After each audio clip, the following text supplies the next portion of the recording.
Just days after the U.S. announced Project Freedom to escort ships through the Strait of Hormuz, U.S. President Donald Trump has said that he is halting the operation in a bid to reach a deal with Iran.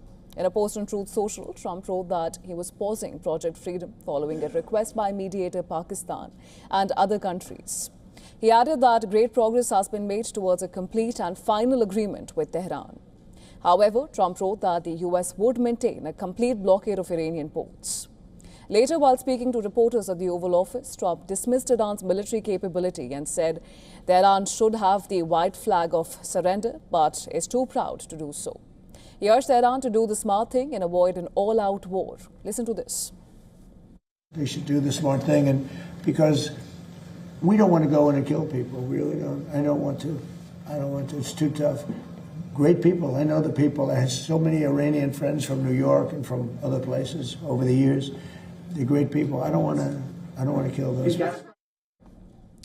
Further, Trump accused Iran of playing games and said Tehran's military has been completely destroyed, leaving them with no option but to plead for a deal with the United States.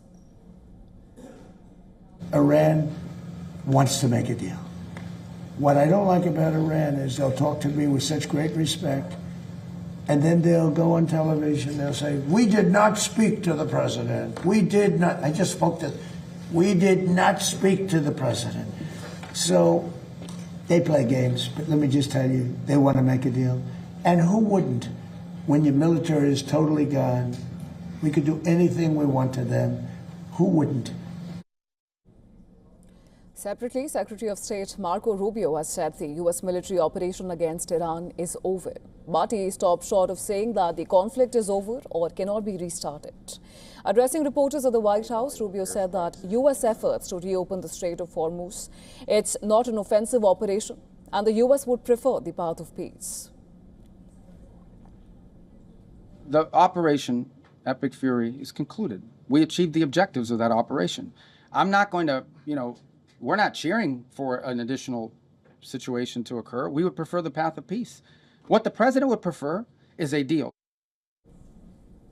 Further, Rubio said that U.S. and its Gulf allies have proposed a UN resolution threatening Iran with sanctions if it doesn't halt attacks on ships in the Strait of Hormuz, or stop imposing illegal tolls and disclose the placement of all mines to allow freedom of navigation. Rubio called the proposed resolution a real test for the UN. Earlier, a similar resolution was vetoed by China and Russia. Rubio also informed that 10 civilian sailors they have died in the Strait of Hormuz so far. Meanwhile, Secretary of War Pete Hegseth has warned that any attack on commercial shipping in Hormuz will be met with a devastating response. The Pentagon chief said that the U.S. is not looking for a fight, but it will not hold back either if attacked by Iran. To what remains of Iran's forces, if you attack American troops or innocent commercial shipping, you will face overwhelming and devastating American firepower. The president has been very clear about this. Well, Iran too has shot off a warning. In a statement, the IRGC has vowed a firm response if ships diverge from the route which is approved by Iran in the Strait of Hormuz. As tensions flare over the control of the critical waterway, the UK MTO reported that a cargo vessel was struck by an unknown projectile. Furthermore, Iranian President Masoud Pezeshkian has accused the United States of pursuing a policy of maximum pressure to force Iran to surrender to its unilateral demands. Now, Pezeshkian asserted that meeting such a demand was impossible. Pezeshkian also held a telephone conversation with Iraq's Prime Minister-designate Ali al-Zaidi, who said that Iraq could help mediate between Iran and the US.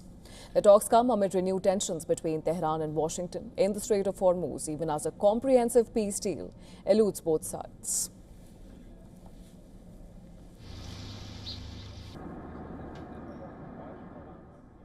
And for more on this, our correspondent Susan Tehrani has sent us this report from New York. Take a look. There's been a major turn of events in the U.S.-Iran standoff, and it's coming straight from President Donald Trump.